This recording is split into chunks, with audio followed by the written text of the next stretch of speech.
And I can't remember if I got how high and how drunk I was. And I can't remember if I was smoking any weed, because it was one of those things. My anxiety had gripped me so hardcore that I don't think anything would have broken through that. I mean, I remember feeling that just mixed up inside and out. There weren't just guys just sitting there, watching. I mean, it was screaming and yelling and just packed, a line around the building. I mean, and so when you get up there, when I got up there at that time, and that was all for me. Once I got through it and I made the money that I made in just tips, okay, I can do this. This will be okay. I'm going to have money. I'm going to be able to get out of that place. Every time I turn on my phone or the TV, it feels like the world's falling apart. The news is full of chaos, and if that's all you ever see, it's easy to believe everything's just getting worse. But that's not what I'm seeing behind the scenes. In real life, in our communities, I'm watching God move like I've never seen before. I've seen lives restored, churches growing, revival happening at business events, people stepping out in faith, and God giving dreams and visions, calling people to rise up and make a difference. And that's why I started Transforming Communities, because I want to show you what God is actually doing right now. I want to introduce you to my friends, people who are stepping up, taking risks, and transforming their cities for the kingdom. So if you're tired of bad news and you've been wondering if God still moves, He does, and these stories prove it. To support what we're doing and to hear more stories like this, make sure to like this video and subscribe to the channel. And if you want to be notified every time a new podcast drops, just click the bell icon next to the subscribe button. With that being said, let's jump into the Transforming Communities podcast. This episode is brought to you by Helping Captives. It's crazy how many people don't realize that human trafficking isn't just somewhere else. It happens right here in our own communities. Helping Captives is a faith-based anti-trafficking organization that exists to provide freedom, hope, and opportunity to survivors of sex trafficking across the United States. They do this through their different services such as emergency and stabilization, 24/7 around-the-clock care, professional counseling, and much more. If you're a survivor of sex trafficking and need help, or you're wanting to support a survivor's journey, take the first step at helpingcaptives.org. That's helpingcaptives.org. My friend Dionne Varney's story offers a rare inside look into one of the most misunderstood worlds of our time. For years, she lived and worked inside the strip club industry, eventually becoming a manager at the Deja Vu strip club. And at the time, the club world gave Dionne what she thought she needed: stability, affirmation, and survival. But beneath the surface, something was breaking in her life. And there came a moment when Dionne realized change wasn't optional, it was necessary. And in the middle of that tension and addiction, she encountered Jesus in a real and personal way and found freedom that began to reshape her life from the inside out.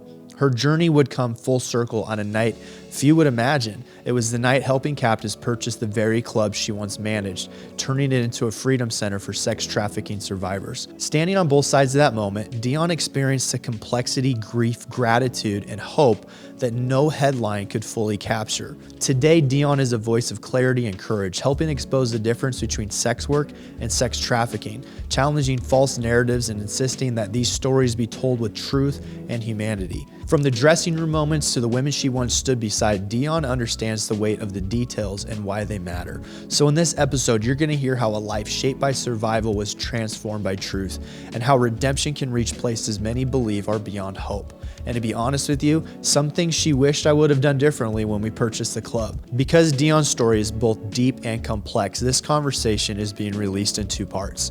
So with that being said, on to part 1 with my friend Dionne Varney.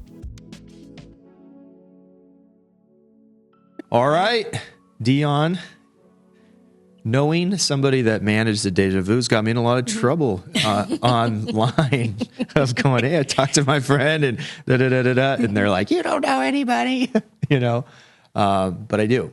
And I do know some people that work there, have talked with lots of people since buying it.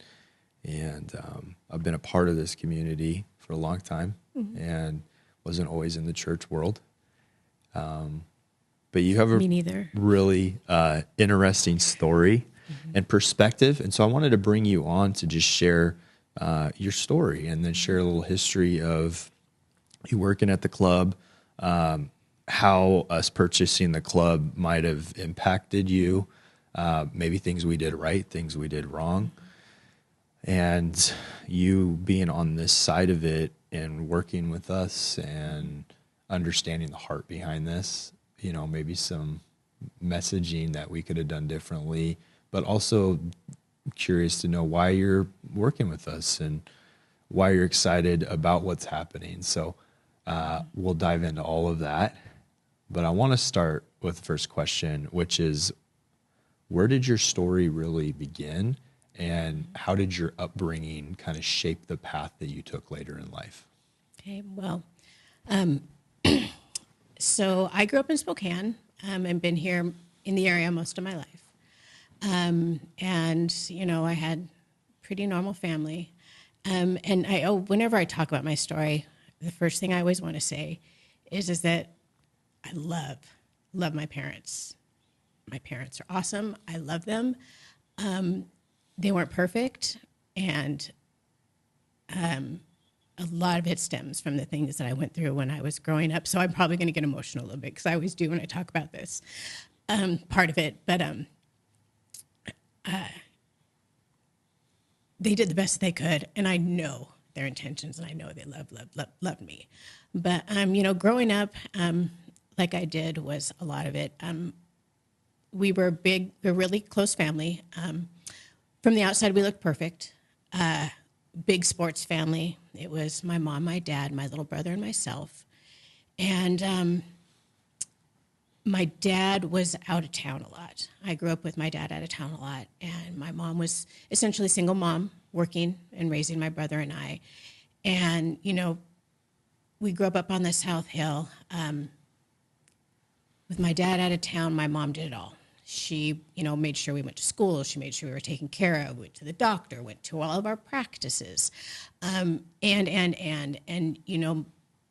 we weren't perfect kids. In fact, we were pretty naughty. My brother and I, and my mom was the disciplinary. And in fact, the way that she grew up, she didn't grow up in the most loving and definitely not a Christian home. Her situation was pretty hardcore as well. So they did the best that they could with what they knew and how they were raised and what they were taught.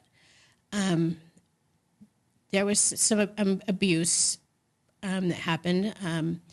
My mom was very, very harsh on us, especially me. With my dad gone, she was lonely.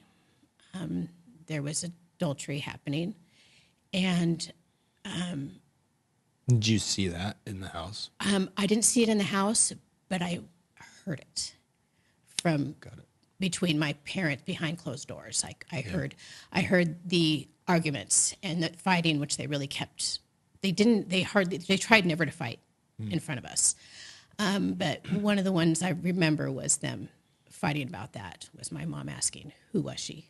Yeah. And my mom, and this had been happening for a long time. I realized later in life, and it's in hindsight looking back, it explains a lot of what happened as I was growing up in a lot of ways that my mom acted. And one of it was she was a disciplinarian, and my dad was always gone. And when he would come home, we were always in trouble. But he wasn't having it. He's like, I'm home. I'm going to do what I want with these kids. We're going out. We're partying. We're doing stuff.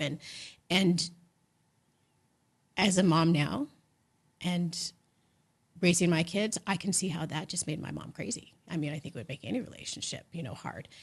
So, and my dad was always so happy to see us. And me being the oldest, my mom almost kind of treated me like I was the other woman because I could do no wrong in my dad's eyes. I was like I always say I was my dad's firstborn son because I played all the sports. I did all the things. We had so much fun, and he was so proud of us, but I was his goob. I was his, I was his girl. And so my mom was really hard on me when things happened. A lot of her frustration came out on me.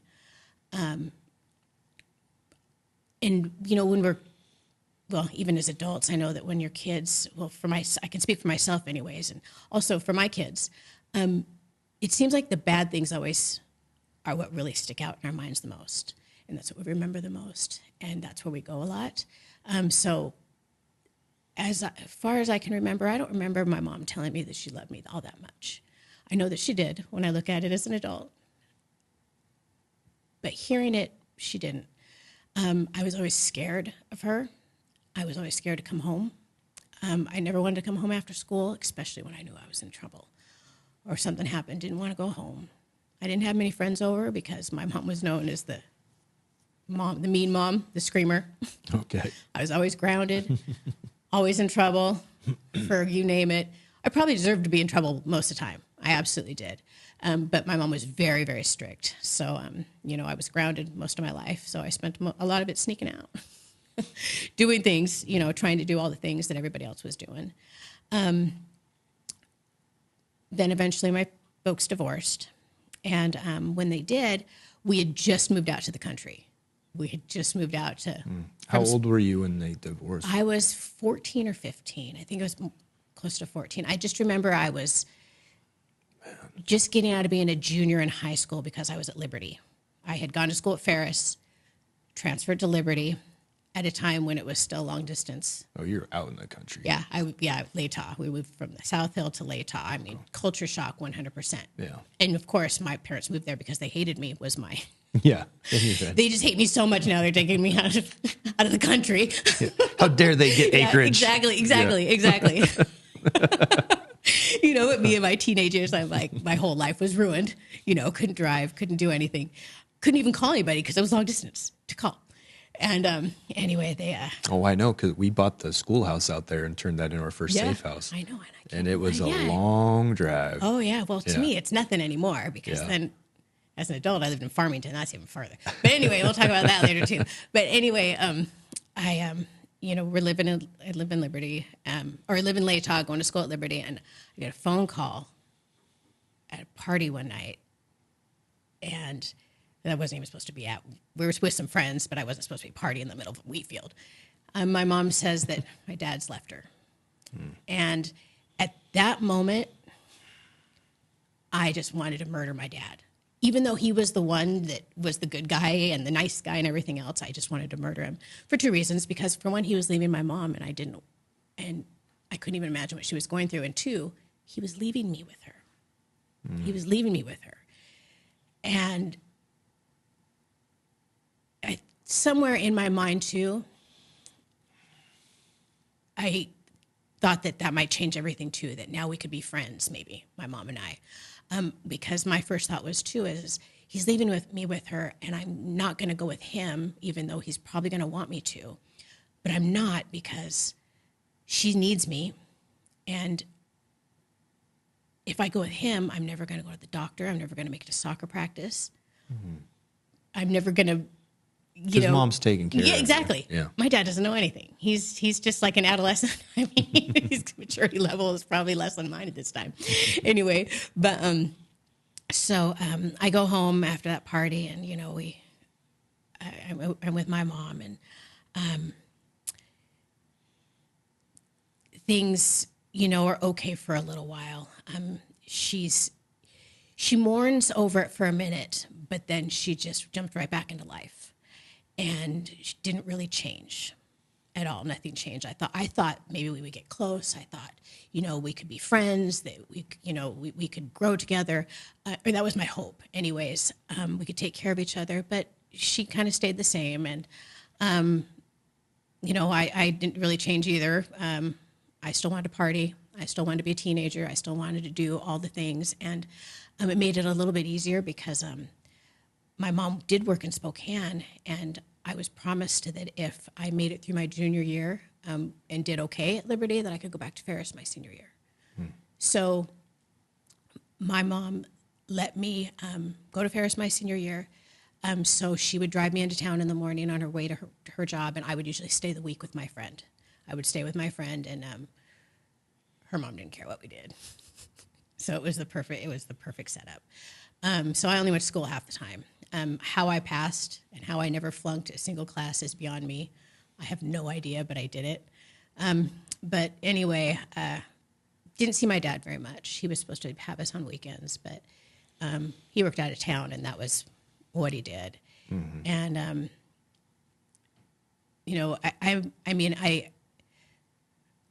I love my parents. I love my dad, but I mean, in hindsight, I was 100% daddy issues.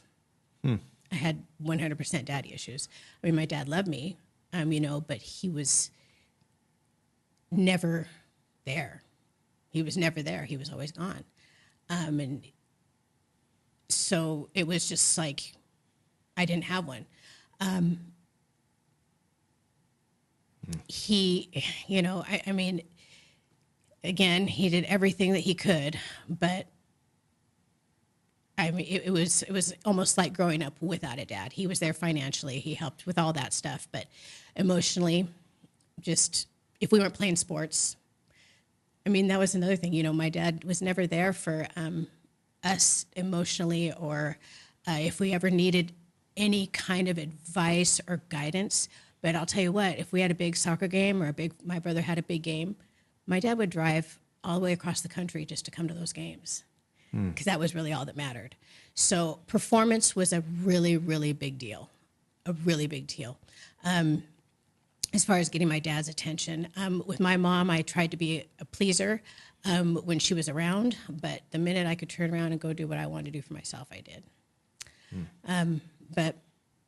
And you set yourself up in a situation where you didn't have much accountability. 100%. It's interesting. You and I have that in common. Yeah. So the way I set myself up through high school was you find the friends whose parents are like cool if you're smoking pot and drinking. Yeah. And then you don't have the accountability. Because I wasn't even allowed to watch R-rated movies, Hey, I wasn't allowed to watch that stuff at my house. You know my parents. Yeah, I know your parents. Yeah, so you like strategically have the conversation to put yourself in those situations. My 100%. Parents, they didn't know really. Because you know how to communicate and talk to your parents and hide it. Yeah, absolutely. Yeah. And then I also did just enough to not get too much attention brought my way. Okay. It wasn't until... that was smart. I didn't do that. Yeah. See, I mean, I even forged my parents' names perfect. Okay. So, and there was no cell phones. There was no anything back then. Oh. And so they weren't, I mean, your parents were working. They couldn't get called at work, and I mean, it was until you miss like 100 classes. Then they'll call your parents' work. I found that out. And that's when I got in trouble. They're like, well, Miss Farrell, we've got all these notes. And my mom's like, you have what? Because you're literally I'm forging literally your parents' forging notes. notes. See, when I went back my senior year, my parents were so tired of it. They literally, I was 18, so they literally just said, hey, if you're going to pass, you're going to pass. If you're not, you're not. We don't want to get calls every day. Sure. We're over this. If you're really changing your life, like we'll sign the paper that says you're your own person. So now in my senior year, if I wanted to skip a class, I just skip a class. They call me. Yeah. Oh my. Yeah. See, I was really young. I was younger than everybody else around me because I was 17 when I graduated. Oh, wow. Yeah. So I was 17 when I graduated high school, but, so I was really behind. I mean, I had to rely on everybody to do anything, but, yeah. So yeah, I did. I set myself up just enough, and I did have a conscience too about things. I mean, I did some horrible and terrible things, but I really did, I did have a conscience about things. So, and I was scared. I mean, and I wasn't scared of like so much getting arrested as I was getting arrested and then them calling my mom. Okay. Because the first time I did ever get arrested, I was in junior high. I got arrested for using a stolen credit card with my friend that we found on the bus. I'd never even been downtown before. We find this wallet. We use the credit card. And I am scared to death. And she'd always been downtown. Her mom let her do whatever she wanted. I always surrounded myself with those friends whose parents let them do whatever they wanted. My first time ever downtown. And I get arrested. And my mom, when they called my mom and said, we have your daughter there, she's like, keep her. Those are her words, keep her. Hey, my dad would say the same thing. Put him in there for a few nights, scare the heck out of him. Well, yeah, exactly. Yeah. So anyway, but but the fear of my mom was always there. Always there. So anyway, but so I ended up graduating from high school somehow. I didn't even have to take LOC, which we used to call losers on computers for those kids. My best friend had to do it from high school. She had, and I used to sit outside and wait for her so we could go back home to her house and do whatever we wanted. But yeah, so anyway. Whatever. That's how I passed high school. Was LOC? Yeah. Well, they called it something different when I Yeah. was doing it. But yeah, summer school, and they lock you in a room Yeah. and you're on the computer and Yeah. you can't leave from 8 to 12 and Yeah. you have to catch up. Yeah. Yeah. And how I didn't have to do that is beyond me. But anyway, well, I had, and I had big plans for myself out of high school, like I'm sure all of us do. And anyway, I really wanted to go play soccer. I wanted to get out of here. I wanted to get out of Spokane first thing. And I really wanted to go play soccer somewhere. But I didn't have the grades.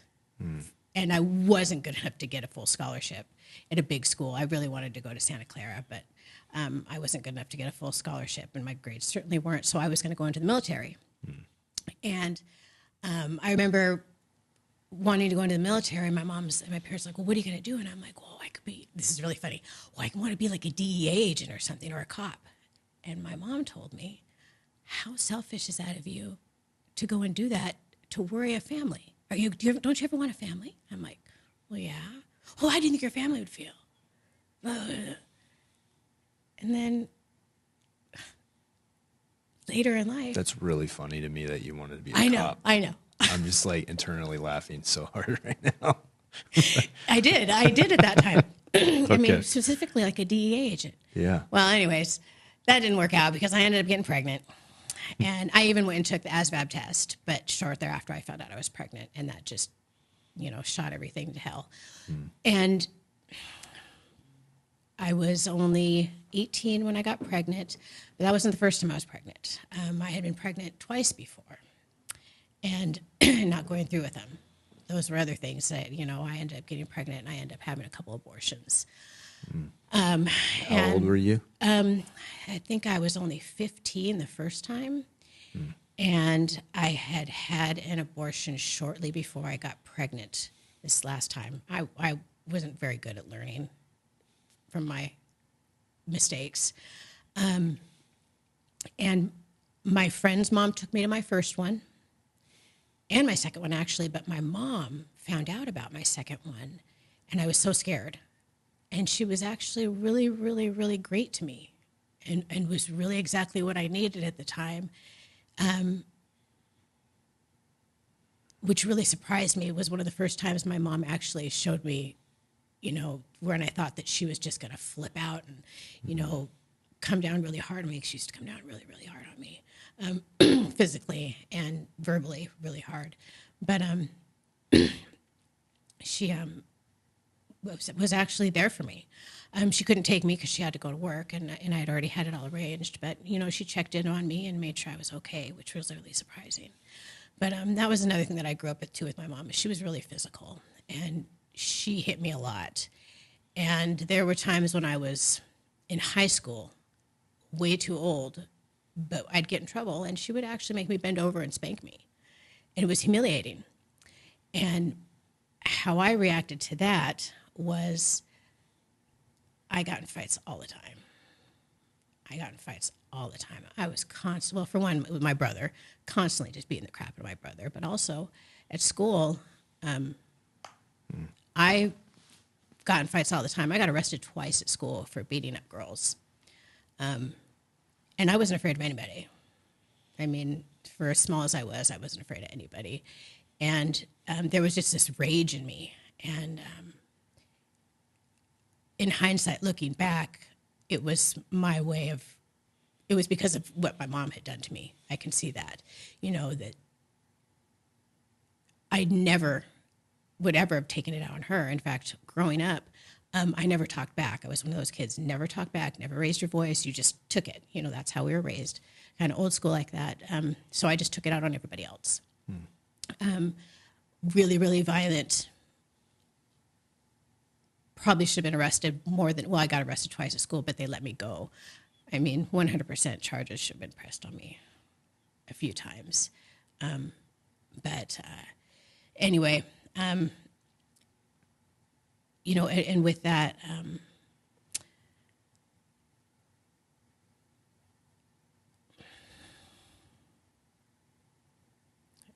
just having memories of things that, I wish that I could go back and change when it comes to things like that. I mean, I hurt a lot of people physically, and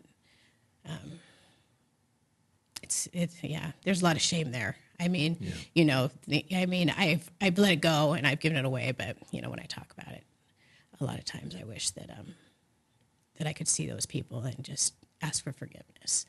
But anyway, and I directly relate that to the abuse that was going on in my house. But so anyway, I get pregnant, and I'm still living at home and I'm working.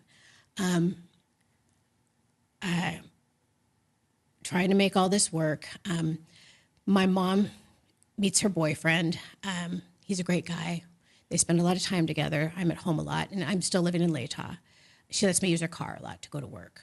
And while she's at her boyfriend's house, I'm using the car, and I'm still going out with my friends. I mean, I'm only 18 years old, and also I'm a designated driver. So by this point, you've had 2 abortions by the time you're 18? Mm-hmm. Yeah, 2 abortions by the time I'm 18. How did that affect you, or did it? At that time, it didn't. Well, okay, so yeah. I think, and I can only speak for myself, but when I say that, the only reason I'm bringing it up is because you're bringing it up. So clearly right. It affected you in some way. It 100% affected me. At the time, I stuffed it. I stuffed it. And it was like, well, it's there, and everybody's doing it, and it's just part of life. But it killed me. It really did. Just like a lot of other things killed me. But to me, I don't know. I used to think that I was crazy. Okay, well, I know I'm obviously crazy. But I used to think that, and I can't speak for all women or all young women, I should say, even maybe some adult women, but I think that I had a lot going on inside of me. Emotionally, I thought that I was nuts because I had all this anxiety inside of me. I thought it was just normal to be so emotionally crazy inside that you could hardly function. And it took everything from me growing up just to keep everything going like I was normal like the people around me. In hindsight, I realized that I wasn't the only one, and that half the people around me were walking around with these same internal things. But it really, really killed me to have those abortions. But I stuffed it. I let it go. It was just one of those things that happens, and what are you going to do about it? I'm certainly not, and I rationalized. I'm not going to bring a kid into this world. I'm still a kid. I'm not going to, look how my mom raised me. I'm not going to turn around and raise a kid like this. What good am I going to be? And then if I can't raise the kid's going to grow up in my mom's house. And do I want this kid growing up in my mom's house? No, I don't. And then I'm going to give it up for adoption. If I give it for adoption, is it going to come back later? Is it going to find me? How am I going to react to that? Am I going to live with the fact that I got a kid out there? All these things. I'm rationalizing all these things in my head because I already can't deal with my own things. So why am I going to do this with somebody else? And then with you wrestling with not dealing with your own things, then you're finding that attention in those young guys, which is what's getting you pregnant in the first place. Mm-hmm. So we're going through this kind of cycle. Yeah. And another thing, I didn't know what love was. I had no idea in my, immature little brain and broken wave that I was raised of what love was. And I thought love was just having sex. I mean, I just wanted people to love me. I just wanted everybody to like me. I wanted to be loved. I wanted to be liked. I wanted to please everybody. And when it came to boys, that's how you did it. Sex. It was sex. And if you weren't going to like me, if I wasn't having sex with them, I wanted the attention. I wanted to be liked. And that's how you did it. That was my rationale in my head. I mean, I had no idea of anything other than that. And that's where it goes back with the daddy issues. I just wanted attention. And my mommy issues too. Yeah. Both of those things. I just wanted to be loved. I just wanted to be liked. I wanted to be able to love somebody enough and do so much for you that you would love me. Can't you just see that I want you to love me? Yeah. That's what I mean. I can even see that in my younger self, and I just. And there was nobody there for me to tell me those things, You never had anybody in your life just tell you, sweetie, your love for who you are. No, not at all. Not at all. It was either just this is how life is, or they commiserated with me. most of the time it was just people commiserating with me, just, yeah, screw them, and again, I'm surrounding myself with people at the same time, Yeah. They're who, in the same lifestyle. yeah, they're living the same, doing the same things that I'm doing. Yeah, doing drugs, partying, whatever. I mean, I think the only time that I wasn't doing drugs was when I was playing soccer. But except for my birthday was, Shoot, we were just at this event and we were playing soccer and I thought about doing drugs. I was like, I can't. I thought I was in shape, man. Soccer makes you realize how not in shape you are. I know, it's like hardcore. You play flag football, you can get a break. You can I'll play quarterback for, so that I could just throw the ball and not run. Oh yeah, yeah. Soccer exposes you. Oh yeah, and I was a sweeper and a halfback. So 90 minutes running. Yeah. If I could only be in shape like that again. But no, I haven't played soccer since right after I had my son. That was the last time I played soccer. In fact, I even played soccer. I was so brutal and just a glutton for punishment and pain that, I even played on the men's indoor team. I was the only girl on the men's, not because I was trying to be a boy, but just because they're like, hey, Dionne, we're short people. You want to come play indoor? I'm like, yeah, I want to come play. That's awesome. but yeah. So but anyway, yeah. I'm pregnant. I have my son, or I'm pregnant with my son, and I'm partying with my friends. I'm not partying. I'm not drinking. I'm not smoking. I'm not doing anything. But I'm designated driver, and I'm drive some guys home one night, all my friends home, and I go home, and my mom comes home from her boyfriend's house, and first thing she always does is inspect everything. And she went out to her car, and somebody had left a beer can in my mom's car underneath the passenger seat. And she comes in and she's like, I can't believe you're drinking while you're pregnant. Look what I found in my car. And I'm like, Mom, I wasn't drinking. Oh, I'm calling CPS right now and I'm telling them you're drinking while you're pregnant. And for the first time in my life, and I wasn't, but this was always it. Yeah. It was like she was always trying to find, and half the time I left the little trail of things that I was doing, but I was like, Mom, I'm not drinking. And she's like, I'm calling CPS right now. And I just turned around and I screamed and I looked at her. It was the first time in my life that I ever raised my voice to her and threatened her with her life. I told her, shut the F up before I kick your ass. I told her and she just shut up. And I went upstairs and I called my dad and I packed my things and I left. At that time after I got pregnant too, my dad, right away, he's like, well, you need somewhere to go. You can come live with me. He had been married. I had a stepmom too at that time. And their relationship was really unhealthy. And I thought, well, I'll just go live with them. Went and stayed with them for a little while. And shortly after I stayed with them, I went into labor. It was 3 months early though. So I was put on bed rest. And when you're on bed rest that young, I couldn't do anything. It's like, you need to lay in bed. You can't do anything. You just have to wait until the baby is born. Because every time I'd move, I was already phased and dilated too at 6 months. So wow. I'm on their couch for a few weeks and already my stepmom doesn't want me there. She's just pissed because they didn't even have a room for me. I had to sleep on the couch, and I didn't want to be there as much as they didn't want me there.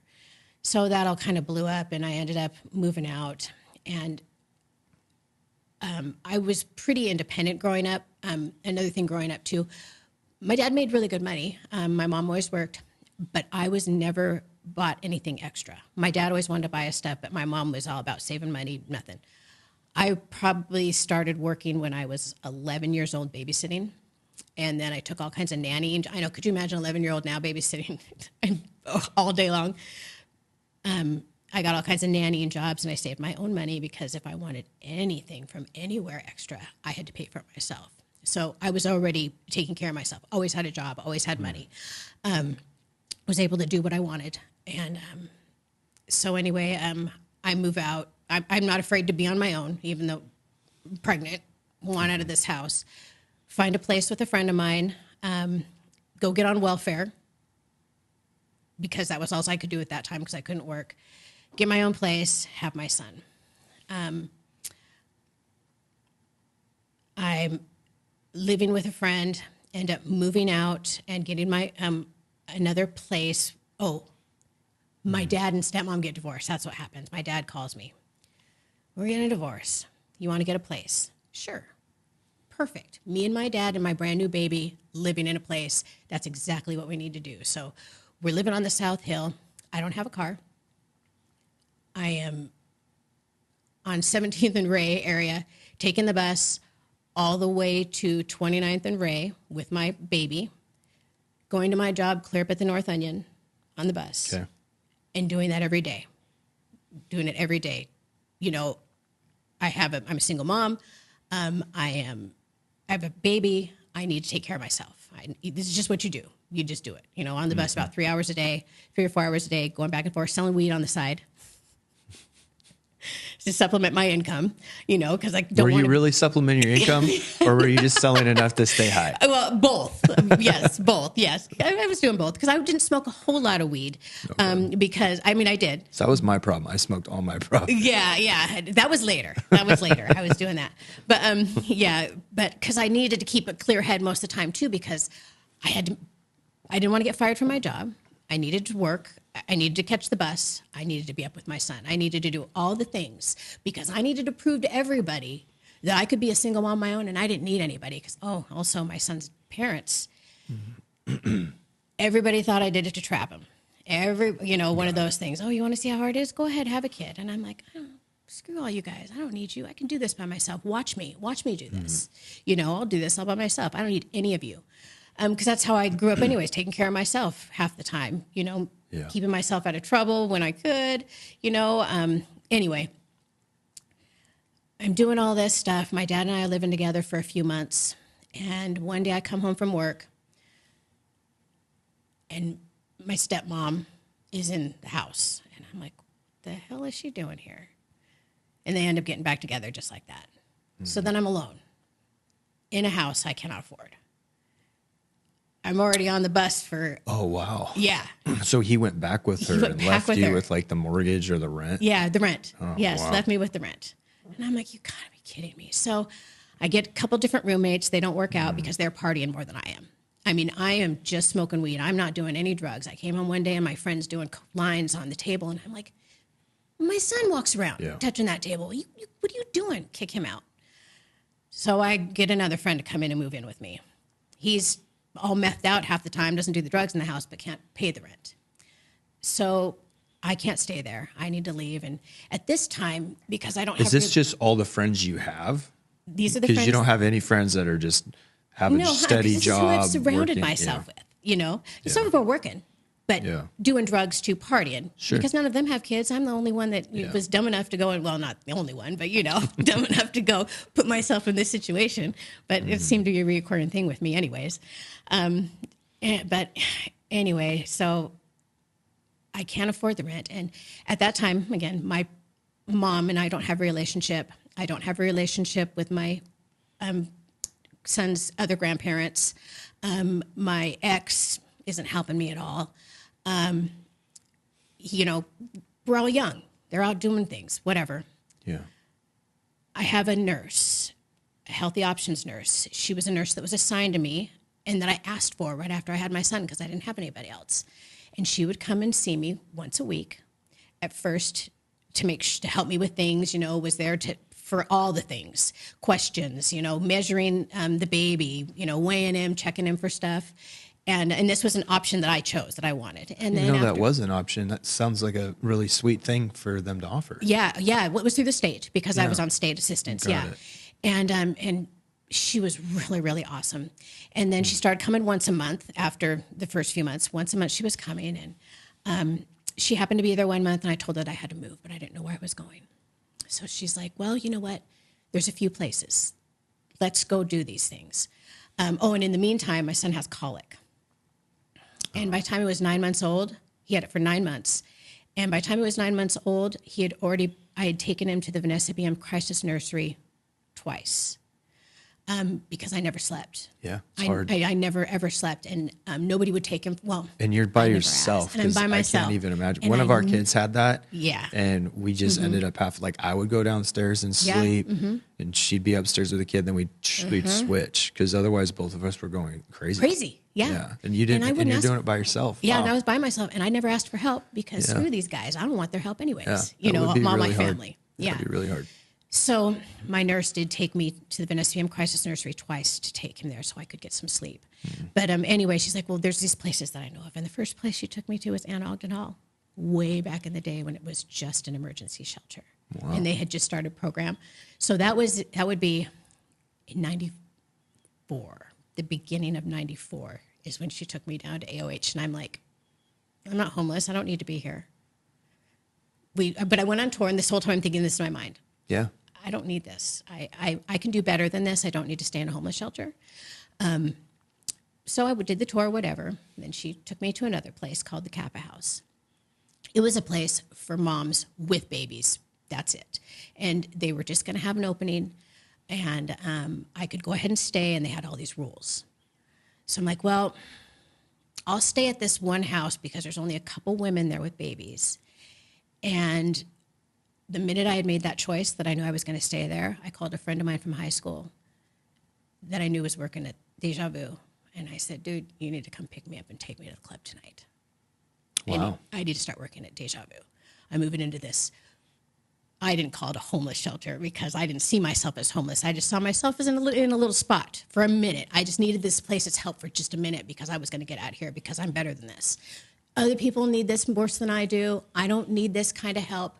I'll take it for a minute, but I can do this on my own. So she's like, well, you can't come until Wednesday. So when you're in that situation, just want to pause there for a second. So you're in that situation. It sounds like a really, really challenging, hard situation. I'm sure there's lots of women that find themselves in that spot. Oh, yeah. You're sitting there processing it, trying to figure out, how am I going to take care of this kid? How am I going to make enough money to live? And the immediate thought to you is, I need to call the strip club. I need to call my friend that I knew was working there. 100%. Why is that for you one of the option that you need to run to, and why do other women feel that way? Because from my perspective, I can understand it, and we see it all the time, but it hurts me now looking back on it, going, man, I wish there was other options that you could have thought, I can go make a decent living and take care of my family. But it's almost like that was you going, this is the only way out. Well, for me, it was like, well, I was desperate. I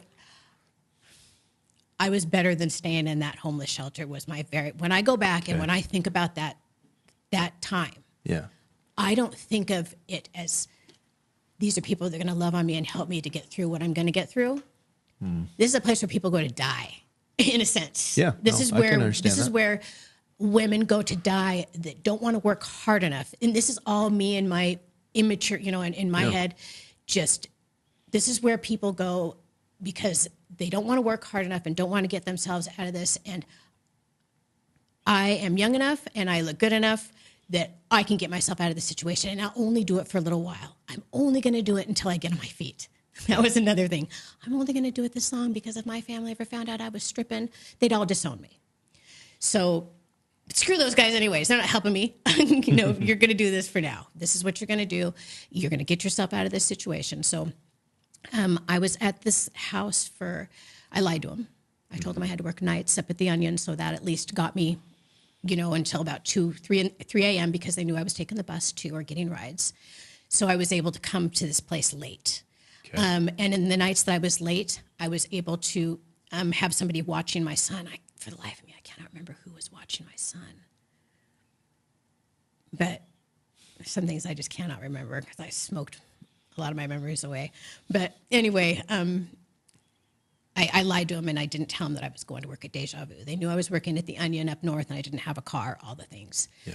So anyway, I go to my first night at Deja Vu. It was a Wednesday night and I went there for amateur night, Okay. And it's one of those things, if you win, you get all this money, blah, blah, blah. Well, yeah, I made a lot of money, but we'll also get you an entertainer's license. well, they give them all an entertainer's license. Come to find out later, it doesn't matter if you get first place or 100th place. They're going to get you an entertainer's license. Okay. They want you to come back. It's all a thing.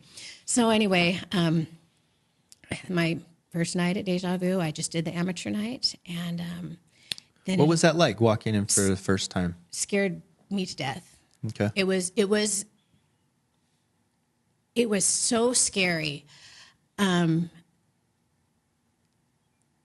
I can't remember if I got how high and how drunk I was. I didn't do any more. I didn't drink hardly ever, and I can't remember if I was smoking any weed because it was one of those things.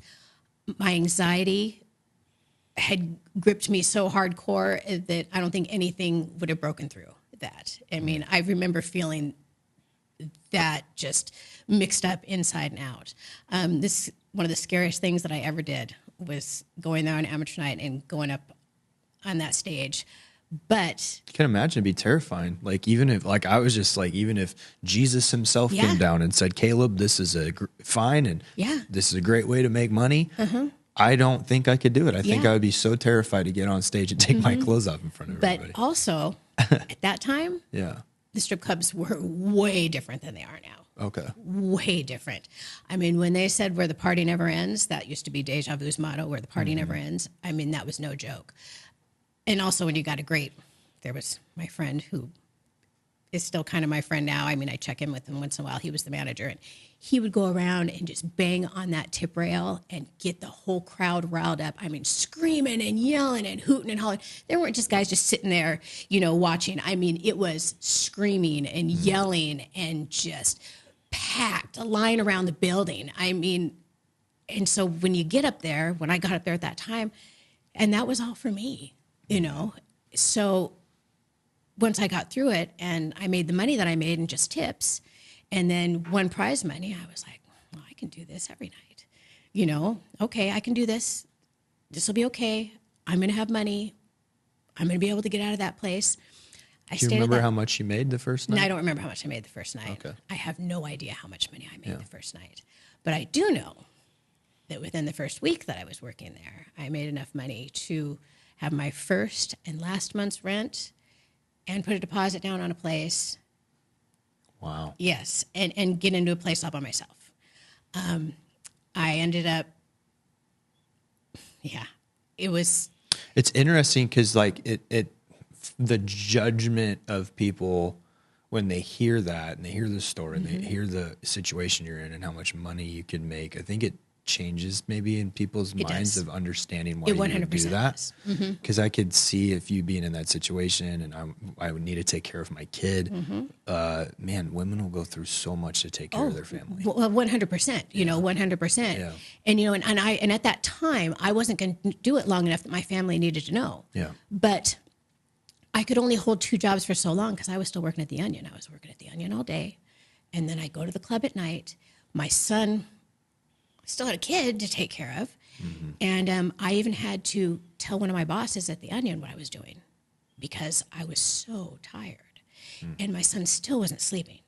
And I remember he bought me earplugs one day, and then I just had a breakdown. And I'm like, well, this isn't all, it's not just him, it's this too, And I mean, I was so tired, and I was just burning the candle, at both ends. And finally, I decided that I needed to quit working at the Onion. I was making more than enough money at the club, and I was going to come clean to my family. And if they were going to disown me, whatever, because right now I had to take care of my own family. I had my own family that I needed to take care of. Nobody else was helping me. This was going to get me through, and whatever. And I remember my dad was really disappointed. He was really, really, really disappointed because nobody wants their daughter stripping. Nobody wants their daughter stripping. Well, no man doesn't. No father does anyways. Yeah. When I told my mom, she told me that she wouldn't imagine she would do any different if she was in my situation. So my son's other grandparents, though, they were not happy with it. They were not happy at all. But I didn't care. They weren't helping me. I didn't care what they thought. Yeah. More than anything is that my mom didn't care. Not that my mom didn't care, but she supported me. So that was half the battle. I didn't have to worry about anybody else. So I'm working and I'm stripping, and then I decide that I'm going to move to Vegas. My friends are moving to Vegas. We're going to Vegas and we're working once in a while, because you go to Vegas and you work for a few nights. You can come back and take 2 weeks off. You don't even have to work. I was going to ask that because that's something that I've seen happen and heard of a lot of the women that they would work locally, but they'd be often taking trips to Portland or Vegas. Yeah. I went to Vegas because they had opened a Deja Vu down there also. And you go down there and work for a little while, then come back, and you can take a few weeks off, and it's great. Plus, go to Vegas. It's Vegas, and back then it's when Vegas was just awesome. It was back when, hotel rooms were cheap. You could go get, we'd work all night until 6 a.m. We'd go get a $2 huge breakfast at the Holy Cow and leave the bars at 4 a.m, go home, go swimming in the hotel, and then go to bed and do it all over again. That was back when Vegas was not an expensive party. So, the money was flowing. There was all kinds of money to be made. And it was a ton of fun. It was a huge party. But so I decided that I was going to move to Vegas. And when I decided I was going to move to Vegas, all of a sudden I get served with court papers for custody of my son. My son's dad and his parents decide that they're going to try to get custody from me. So we go to court, and this was really funny because when we were in court, one of their things was, well, she's a stripper. She's going to Vegas. And the judge says, well, how much money does your son contribute? Well, none. Well, do you blame her? At least she's taking care of her son. I'm not going to condemn her for what she does, so you shouldn't be either. And I'm like, yeah. This judge is my best friend. Exactly. I'm like, thank you very much. But then it ended up being that, if he wanted to take care of my son, and if the grandparents want to see him, because they hadn't had much to do with him at this time, I wasn't going to stop him. And I'd stay in Spokane, because as far as I was concerned, the more people to love my son, the better. That's all I wanted, because that's all I wanted. Yeah. That's all I ever wanted. So the more people are going to stick around and going to love my boy, 100%, I'm not going to take him away from you. I want you guys. Yeah, I want him here. I want him to have family. I want him to have what I really didn't, because that was another thing is I had my Nana. She lived in California. And so I didn't even, and then I had my other grandparents, and my other grandparents were just an extension of my mom. They weren't the loving, wonderful, oh, come see grandma. It was like, I don't want to go to grandma and grandpa's house. I remember when my brother was being born, and I was only 4, and I had to go stay with my grandparents. I was like, no. Only good thing is that they let me eat Frosted Flakes because we didn't have sugar cereal in our house. So for my son to have people that wanted to love him, I was like, all right, I'll stay. I'll stay. So I stayed in Spokane. And it was actually really cool of you to do that. Yeah, because you could have just left. I could just, because I wanted to leave. I had a plan, but you could have made more money. And, would have made more. Plus, Vegas was awesome. Who did at that age? Because how old are you at that point? I am only 20. So you're a 20-year-old enjoying the party life. Yeah, 100%. Yeah. So Vegas is looking really good. Okay. Yeah, really, really, really good. Yeah. Plus, I know girls that have moved there. So anyway, so I stay. And in the meantime, I moved in a friend to be my nanny and help me because I needed somebody to take care of my son when I was at work at night. And I'm working, and one night I'm at work, and there's this guy in the corner that I start dancing for, and he says to me, oh, but before that, so this is a little too soon.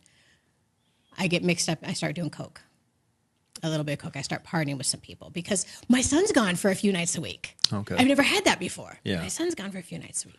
Did you get coke in the club? Yes, in the club from some of the girls in the club. Okay. We start doing coke, and then we start smoking crack. Why is coke the thing that a lot of the girls get into? And not just, I can't really speak for all of it, but just you hear of with modeling or with because the guys have it. Okay. It's usually coming from some of the guys, or the girls are getting it from some of the guys. Okay. And I think that just in that, I don't know. I don't know why. I don't even know how. Oh, I remember how we got it. I don't want to say though, but yeah. I remember where it was coming from. I don't want to talk about that though, exactly where at that point where we got it from at first. Okay. Then we got it from not trying to put anybody in. Yeah, prison. exactly. I can't throw any. Anyway.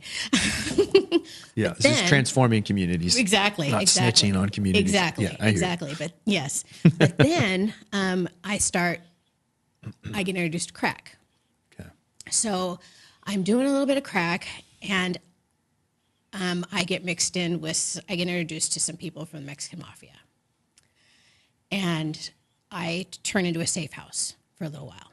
So I've got all the crack I want. And all the heroin I want too, but I'm not doing that much heroin because I'm more of an upper person. Okay. I'm only doing heroin if I've been up too late and I need to get up early in the morning because I still have a kid. And So you just love the uppers. yeah, I love the uppers because I could work all night. Okay. I could work, and clean my house, and it was great. But I crack doing it too much, though. It came to be one of those things that the crack pipe can never come around enough.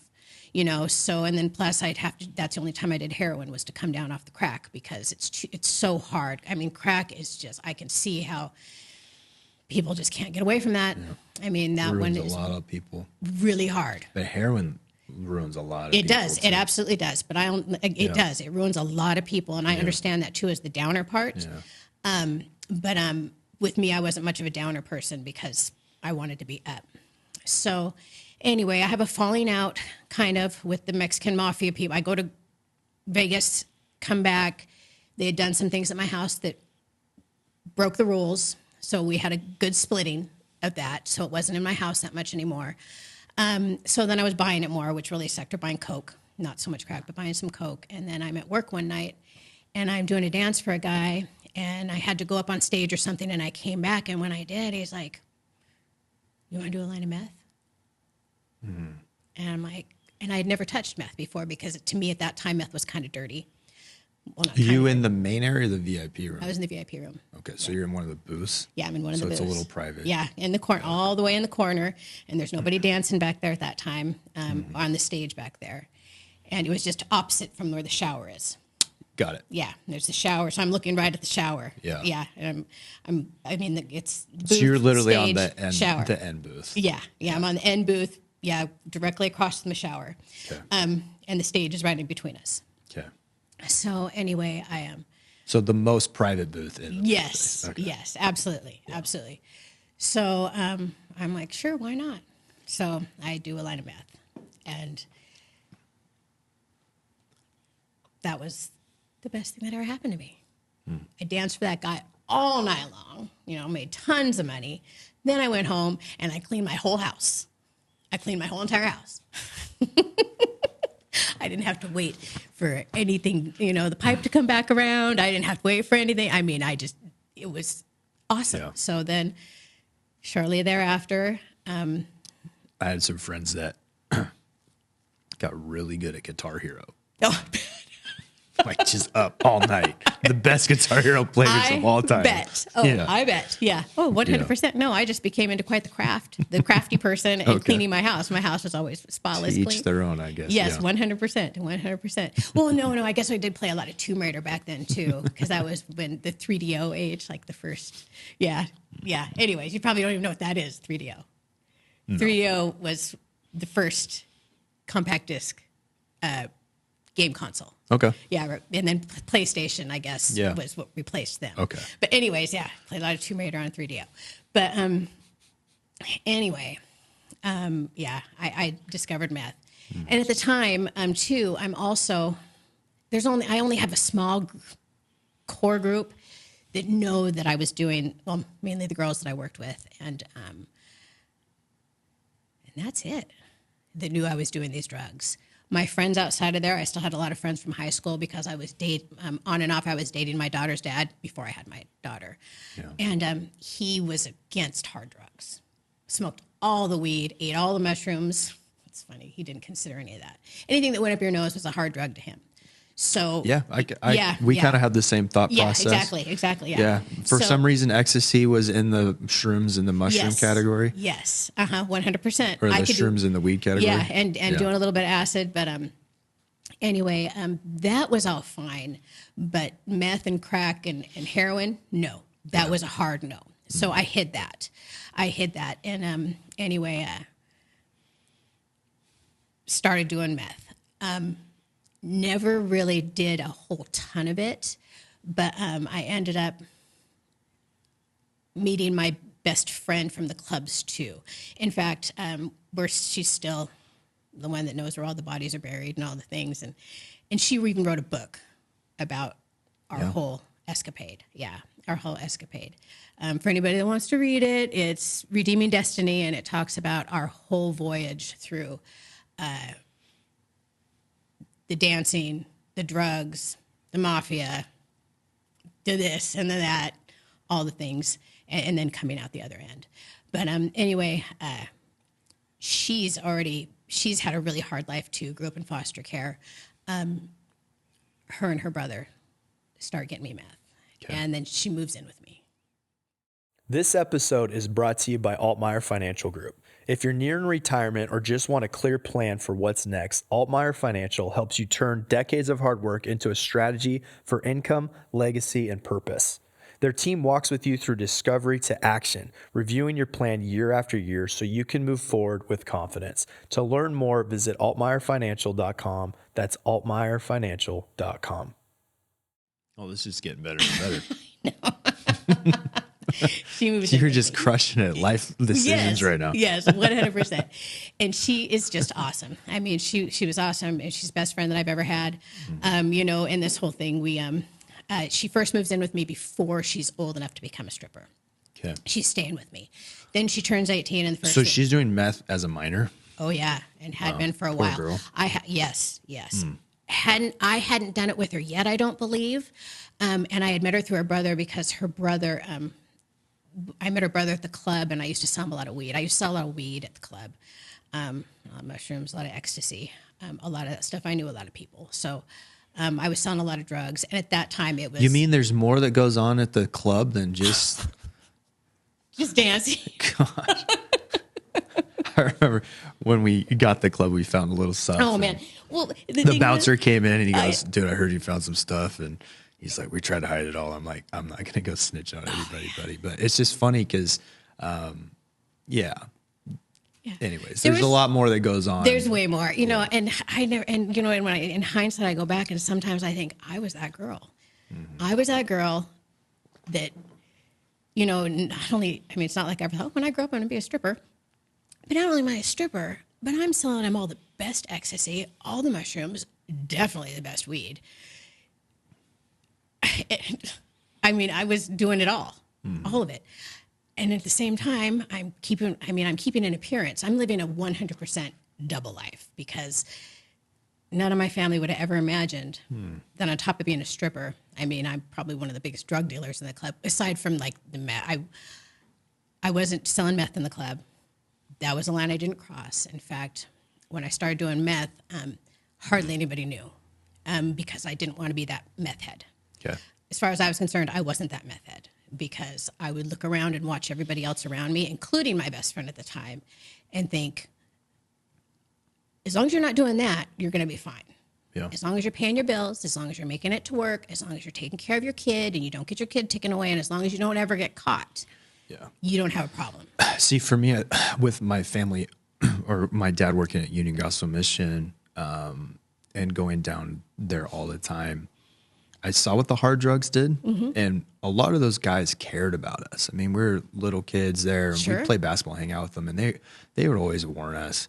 And so for me, I had that kind of hard line in my head too of like, I won't touch this. I had friends that would bring meth in the car and do lines, and I'm like, no, I just didn't cross that line. But one of the things that I was processing was, as a 16-year-old, we got a fake ID and we snuck in, went to Deja Vu. But what I realized when I went in there, I was like, oh, I recognize some of the women from being down at these shelters, and they were on drugs. Yeah. And so it wasn't for me, and I just left. Oh, yeah. But that's when it wasn't all this glitz and glamour that I thought you'd see on a movie or something like that. Sure. I could tell there was a lot more stuff going on. Oh, yeah. When I was at the club, when I first started the club, it was all glitz and glamour. It really was. Mm-hmm. And there was probably a few people doing a little bit of things, but not that much. But things changed because then all of a sudden you've got the internet.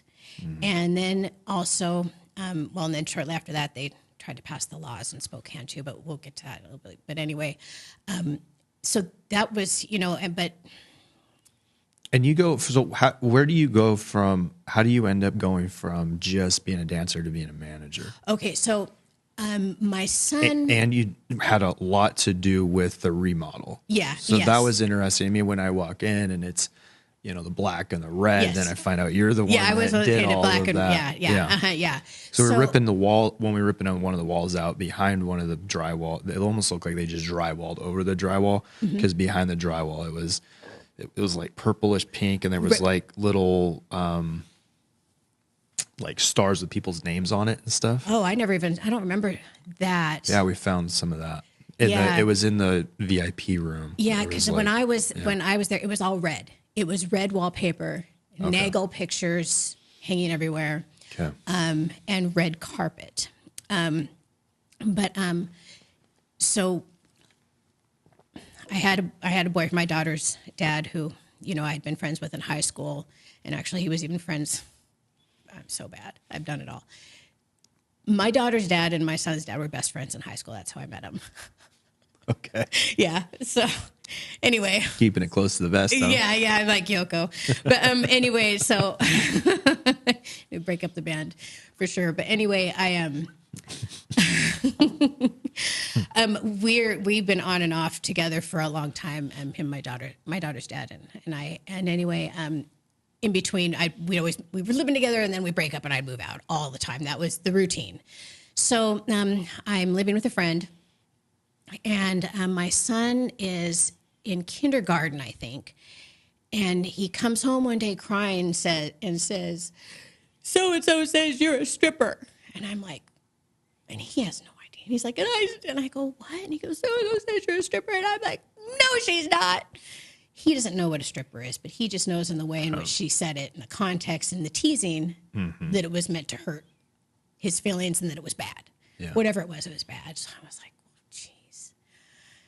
So right after that, I went to work, and I told my manager friend, I need an application. He's like, what? And I go, I need an application. He's like, why? And I go, because I'm going to apply to be a manager. He's like, we're not going to hire you as a manager. You're crazy. And I told him the story. And he was friends with we were friends at this time. And he's like, because it's backwards. They don't want to take somebody that's paying them and start paying them. Right. Because I'm paying, and how they want me, now I want them to pay me. And they're like, you're out of your mind. But anyway, so, and I told him what happened. He's like, well, a waitress. We'll hire you as a waitress. So I apply, and they end up hiring me as a waitress. And it was a few months later, and then I get hired on as the office manager. Okay. So I'm managing, and then it's hard to remember times, but then shortly after that, we get a new district manager or regional manager, I can't remember, and they want to do a remodel. Oh, I think it was around the time when Hustler was incorporated. It's when Hustler was incorporated with Deja Vu. They became partners. Okay. So things had to change, because I remember. And is that when like the back room becomes a gift shop? Yeah, the fantasy booths, then they tear them out and they turn them into the gift shop. And anyway, so they tear all that stuff out, and I have a bunch of friends that are contractors, and I get them in to help me paint the building and the outside of the building, and I get another group of friends to do the parking lot. I mean, because I grew up in Spokane, so of course I know everybody. The only people that ditched me were the roofers. For some reason, I couldn't get them to come back and do the roof. But I don't remember what we did from there. But they were probably the only contractors that I didn't know personally. Okay. Yeah, they came back to help with the remodel. So I do all that, and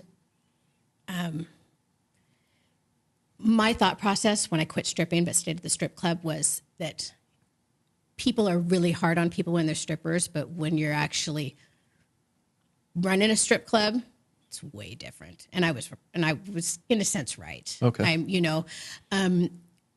I didn't want my son to have to go through that. Well, Why is that?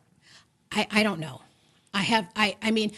Okay, it makes no sense to me in my head, but to say that oh, she's a stripper rather than she works in a strip club, I think is people in their Or she has a management position. way or of she's thinking. running a company. Or even a waitress, because, even being a waitress, because stripping's dirty. Being a stripper is dirty, dirty in a sense, you know what I mean? But You mean just like the cultural? yes. Yeah. Yeah. As far as society sees, mean, if you're a bouncer at a strip club, that's okay. But if you're stripping at a strip club, that's not. Well, it must be a little dirty. It must, well, in the sense of baby powder, because man, the amount of baby powder that we found all over everything, I was like, yeah. So, like, sidebar, what's up with the baby powder? If you don't use baby powder, you rip your knees on the stage. Okay. Yeah, and to climb that pole, the sweat, because you sweat. I mean, it's hot up there. I mean, and even though it's only 6 minutes, you are sweating like a pig. Okay. So yeah, you baby powder your knees and your hands to climb that pole. Oh yeah, 100%. Right. Because back in the day, they used to let us use blankets. The girls would go up there for their first set and they dance, and then their second set they'd have a sheet or a blanket that they'd throw on there and do their floor show. So you wouldn't rip up your skin because it's pretty. I mean, once you start sweating, you're going to stick to that stage. But yeah, that's all the baby powder. Okay, just had to ask. That's a good question. Yeah. Baby powder and baby wipes. Those are two staples in the strip club business. Yes. Okay. But anyway, so I'm managing the club, and taking on that remodel was a pretty big deal. Plus it made it. It was ownership. Okay. You know what I mean? For me, anyways. I can only speak for myself. For me, I was taking ownership of the place. This was my club. Okay. I was taking care of it. I was making it, cleaning it up. I would stay there endless nights, painting and spackling and, doing all the woodwork, filling up all the holes and stuff, getting high, of course, and just immersing myself in it. Plus, it was an excuse not to have to go home and not to have to face half the crap that was going on at home with me and my ex. We were probably together at the time. That's why I was spending so many hours there. Or if my kids weren't home, or my son, I guess, at that time, I could do what I wanted, And it gave me a reason to be up all night and do drugs. And at that time, I only had a small core of people that I did those drugs with because I didn't want anybody to know. And I started licensing girls and taking them down. And you really cared about I'll be honest, and that's one of the things from meeting with one of the last managers when we were talking. It sounded like you have a deep care for the women. Oh, I did. They feel like they're your family. 100%. She genuinely did care about them. 100%. 100%. I absolutely loved the girls. And they were my family. I mean, they were my family on top of it. Yeah. And I mean, I'll bring that up later on. Yeah. But that was something I learned later on of just talking with some of them it felt like a family. And so even when we bought the club, they felt like they lost their home. Yeah, that's how I felt too at first. We'll talk about it. Well, not that I had lost my home, but it gave me a pit in my stomach that was like, what? Yeah. Yeah. But anyway, so and then I get pregnant with my daughter and all this. And this is one of the things that I talk about and there's a reason why I talk about it. So November 16th, I have 14 years clean. And sober. Come on, man. Yep. And I think I just had my 15 year. Right on. Yeah. Yeah. My 14 years is also how long I worked at the club. Okay. Yeah. But so if anybody can do the math, my daughter is my daughter is 23.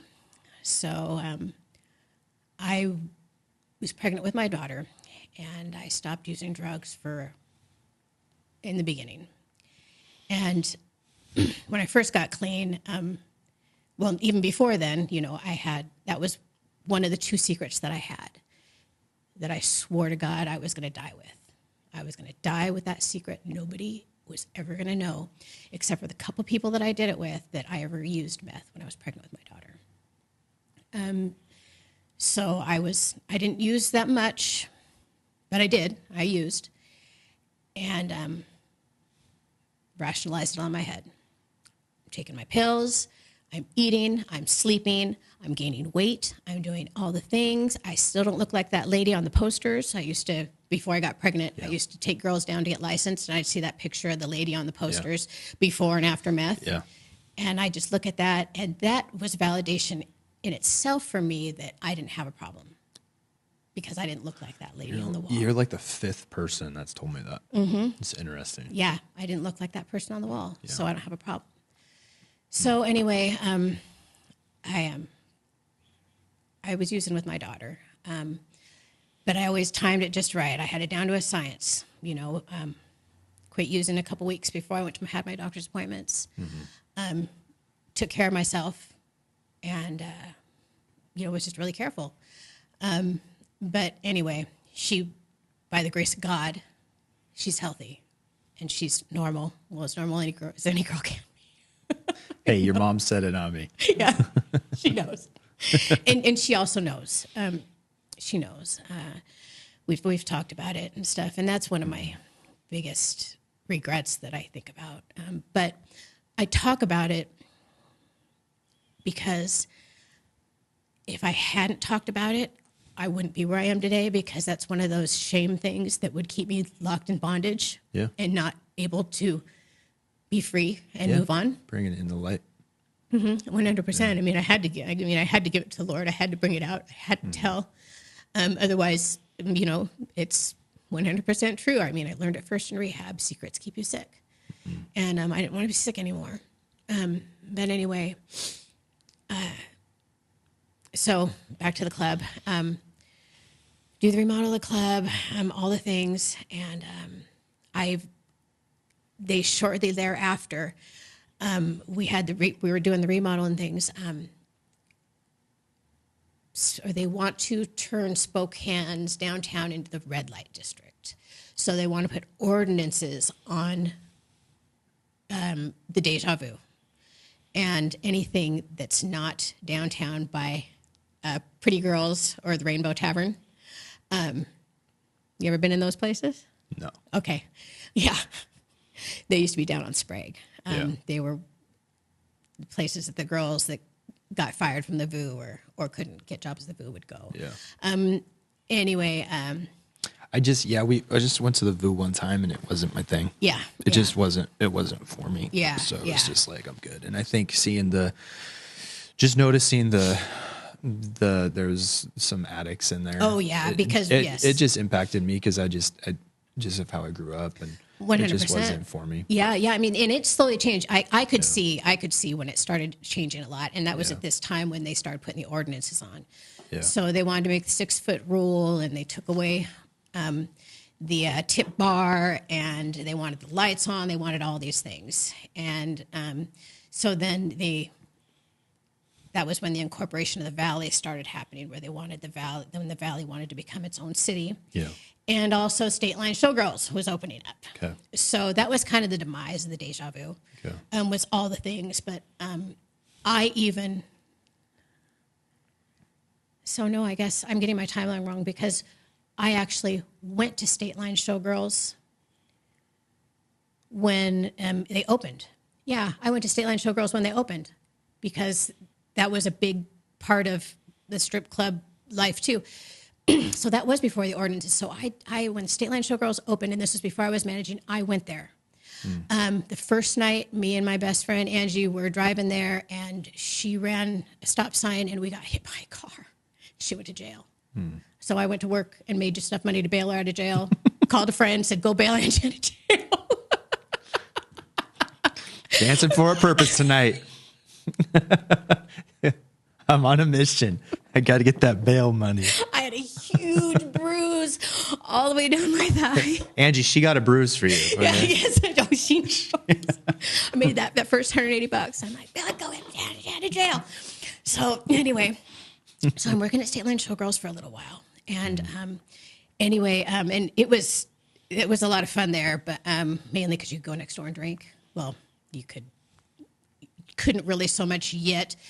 At Deja Vu, they didn't want you going next door at all, hardly ever. You really had to sneak around. But, I mean, this place came with a built-in bar, I mean, it was a win-win.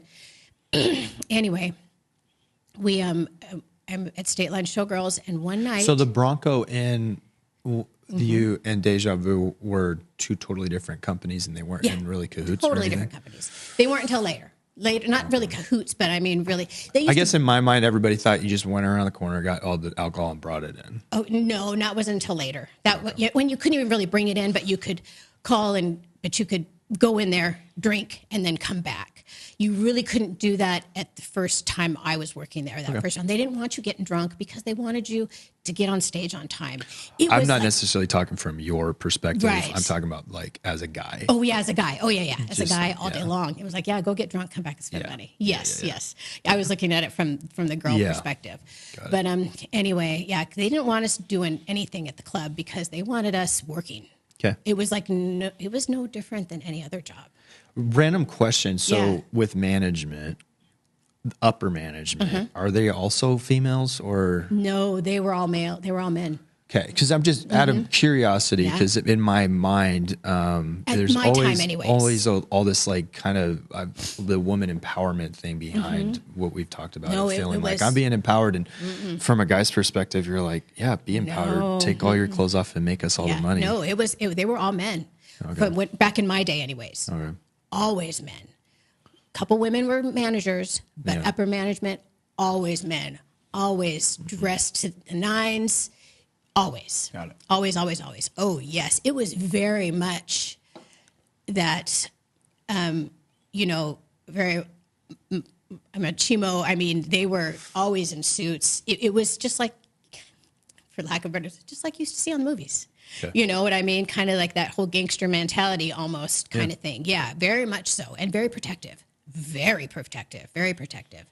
But then I go to State Line. Mm-hmm. And one night, we were only at State Line for a little while, but I'm in the dressing room, and they wouldn't even, it's funny, they want you to work, so they didn't even put hardly any bar stools in the dressing room. They want you to go in there, check your makeup, and leave. They don't want you sitting in there hanging out. Better get on the floor and make us some money. 100%. So I must have been getting ready to go on stage or something, or I just gotten off stage because I'm in the dressing room, and all of a sudden, one of my friends, my good friends, comes running in the dressing room, screaming, crying, and at State Line, I don't know what it looks like now because I haven't been in there since I left, but the bar is really tall. The makeup, where you do makeup, you have to stand, and the bar stools, if there were any, were really tall. And I'm standing there, and she comes, and this bar where you put your makeup on is only like this wide, just maybe, a foot wide. Yeah. She comes running in and ducks under this bar, this countertop that I'm in front of, and she says, oh my God, he's coming, or something. And I turn around, and the owner at the time turns around and looks at me, and I look at him, and she's like, I can't remember what my friend said. I wish I could remember more, but it was such a whirlwind. She says, he just ripped my hair out of my head, something like that. And I go, what? And I turn around, and there he is, and I see him, and I grab my cell phone, and I dial 911, and I call the police. And he goes running out of there. I'm like, I'm calling the police. And he leaves. My friend is laying on the ground, and I'm hugging her and stuff, and she is just falling apart. And she goes, I don't know what I did. He just grabbed me by my hair, and he ripped me down under the table. And she's hysterical. Yeah, probably terrifying. It was, and I was like, what is happening? Yeah. So I get her to calm down. She tells me the whole story. She tells me that she came up to the table. I don't remember exactly what was said, but the owner at this time, he didn't live in the area. He came in from out of town. He ended up grabbing her by the hair, pulling her down to the floor, yelling at her in her face, and throwing her on the ground. She comes running in the dressing room. This at State Line? At State Line. And I call the police. And then they come in, and I've got her, and we're talking and stuff. And they're like, Dionne, you should really, maybe go home. And I'm like, I'm not going anywhere. Well, it wasn't Dionne, it was Darian, you should really go home. I'm like, I'm not going anywhere. I'm staying here. I'm waiting until the police get here. you know, and I come in and the police, you know, tell the police my story. And it's amazing that everybody on the floor didn't see anything. Even girls that, I mean, there's a few of them that didn't see anything. Yeah. You know? I think, is that just out of fear? Yeah. And they want to keep their job. Yeah. They want to keep their job.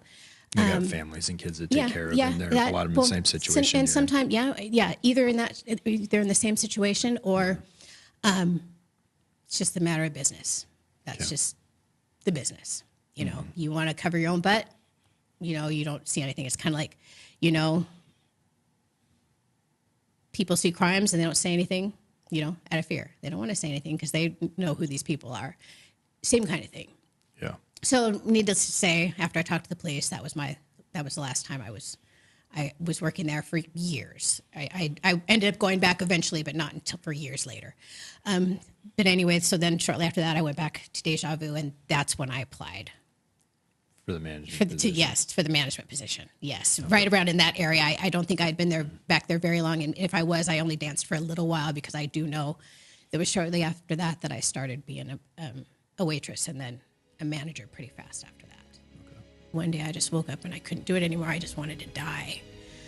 So I called my daughter's grandma and I asked her for help because she had been in recovery, and I ended up asking her for help. And I've got really great insurance, but it's $1,200 to get into this rehab. She calls me back and she says, you know what, Dionne, the Lord has blessed me, so I'm going to pay your copay, your $1,200. I want to bless you.